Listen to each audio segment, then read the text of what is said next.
The moment she stopped, Azeezah knew it didn't matter if she screamed or ran, as she knew life would be over.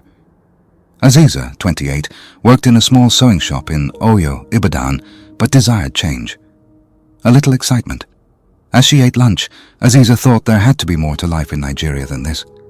While she didn't dislike Nigerian men, she longed for something different. Just then, a man approached and inquired about her outfit. She asked about his. He introduced himself as Kweku and Azeezah from the Ashanti tribe in Kumasi, Ghana. Azeezah introduced herself as Yoruba. They both stared at each other, feeling a warm connection. Kweku said he hadn't had real Nigerian food in a long time. To his luck, Azeezah told him she was off work the next day and they should meet. "Yebihia," Kweku said. Unsure if she had offended him, Azeezah apologized. He explained the word simply meant, "We will meet tomorrow." That evening, Azeezah mentioned Kweku to her brother Bamidele. Bamidele explained Ghanaian men make things feel permanent quickly and to take his warning seriously.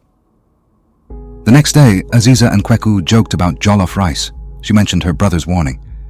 Kweku asked about the number of men who controlled her thoughts. His words caught her attention. He asked about her brother's vanished victims. Azeezah lightened the mood by asking his time in Nigeria.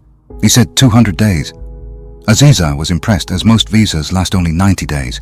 He told her it was time for the Meko Edan Nomu. She laughed and said it sounded interesting. He laughed and said they needed to know each other better before sharing a bathroom. That was what that word meant. He promised to teach her Ghanaian phrases if she taught him Nigerian ones. He asked if she believed in never waking up from a love dream. Azeezah asked if he was the type of man to teach her a new way of loving. Kweku told her not to tempt him.